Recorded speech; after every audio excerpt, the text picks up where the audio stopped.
Hello guys, आपका स्वागत है हमारा यूट्यूब चैनल वर्क ज्ञान में। आज के वीडियो काफी हेल्पफुल होने वाला है। आज मैं आप लोगों को बताने वाला हूं परमिट रिसीवर के बारे में। परमिट रिसीवर का रोल एंड रिस्पांसिबिलिटी क्या होता है, परमिट रिसीवर बनने के लिए क्या क्वालिफिकेशन होना चाहिए, चाहे आप सऊदी अरामको में जाइए, चाहे आप दुबई में जाइए, चाहे आप कुवैत में जाइए, चाहे आप ओमान में जाइए। अगर आप फ्रेशर हैं तो कैसे परमिट रिसीवर में आ सकते हैं, क्या क्वालिफिकेशन होना चाहिए, परमिट कितने प्रकार का होता है, परमिट क्या होता है, परमिट रिसीवर का रोल एंड रिस्पांसिबिलिटी क्या होता है, ये सभी चीजों के बारे में मैं वीडियो में बताने वाला हूँ। तो वीडियो को शुरू से लेकर आखिरी तक देखिएगा तो आपको काफी कुछ सीखने को मिलेगा। इसके लिए मैं बोलूंगा वीडियो को लाइक करके चैनल को जरूर सब्सक्राइब करिएगा। अगर यूट्यूब पर अगर आप देख रहे हैं तो फेसबुक पर वही अगर आप देख रहे हैं तो फॉलो जरूर करिएगा। तो चलिए सबसे पहले जानते हैं परमिट रिसीवर बनने के लिए क्या क्वालिफिकेशन होना चाहिए। तो देखिए, परमिट रिसीवर का जो काम होता है एक सेफ्टी का पार्ट है। आपके पास में सेफ्टी के फील्ड से नॉलेज होना चाहिए। चाहे आप इंडिया में कोई भी कोर्स किए हैं, निबोस हो गया, आईओस हो गया, चाहे सेफ्टी से डिप्लोमा किए हैं, आप एज ए परमिट रिसीवर आ सकते हैं गल्फ में। अगर आपके पास इलेक्ट्रिकल से, मैकेनिकल से डिग्री डिप्लोमा है, चाहे फायर एंड सेफ्टी से डिग्री डिप्लोमा किए हुए हैं, अगर आप इंडिया में काम कर रहे हैं किसी भी रिफाइनरी में, पेट्रोकेमिकल प्लांट में, तो अप्लाई कर सकते हैं परमिट रिसीवर का सीवी बनाकर। अगर गल्फ में आना चाहते हैं तो आप आने के बाद से आपको आगे बढ़ना है, आप सेफ्टी ऑफिसर बन सकते हैं,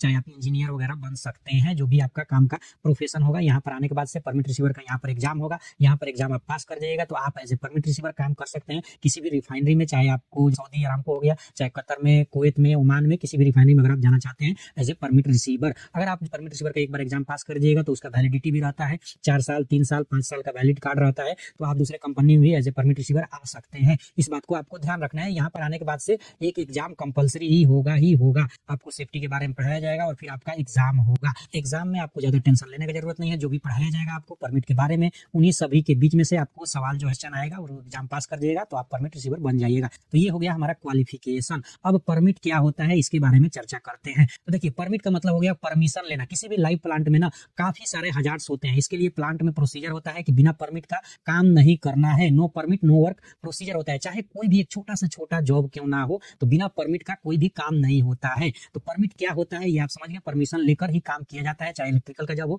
चाहे मैकेनिकल का जॉब हो, चाहे कोई भी जॉब हो, बिना परमिट का कोई काम नहीं होता है लाइव प्लांट में, कोई भी रिफाइनरी में। अब समझते हैं व्हाट इज द परमिट। अगर सवाल क्लाइंट आपसे सवाल कर देता है तो परमिट क्या है, तो इसमें आपको क्या जवाब देना है। तो देखिए, permit is a legal document agreement between performing party and operating party, work have been carried out safely. Permit एक लीगल डॉक्यूमेंट होता है जो कि ऑपरेटिंग पार्टी बोले तो ऑपरेशन से, और जो परफॉर्मिंग पार्टी है, जो कॉन्ट्रैक्टर है, उसके बीच एग्रीमेंट होता है कि हमको काम को सेफली करके देना है। उसमें डॉक्यूमेंटेशन अटैच रहता है, जो भी आपका काम है, क्या आपका काम है, वर्क डिस्क्रिप्शन रहेगा परमिट में, किस लोकेशन में काम है, कितने बंदे काम करेंगे, ये सारा मेंशन रहेगा। परमिट रिसीवर कौन है, सुपरवाइजर कौन है, ये सारा कुछ परमिट में मेंशन रहेगा। उसके बाद से काम के अकॉर्डिंग क्या क्या हजार्ड्स है, जेएसए मेंशन रहेगा। जेएसए बोले तो जॉब सेफ्टी एनालिसिस, कहीं पर रिस्क असेसमेंट रहता है, रिस्क असेसमेंट रहेगा कि क्या क्या हजार्ड्स है। एक तरफ हजार्ड्स रहेगा, एक तरफ कंट्रोल रहेगा। ये पूरा ही मेंशन रहेगा कि इस काम में क्या हजार्ड्स है और क्या उसका कंट्रोल अप्लाई करना है। समझ गए कि परमिट में कौन कौन सा डॉक्यूमेंटेशन अटैच रहेगा। जो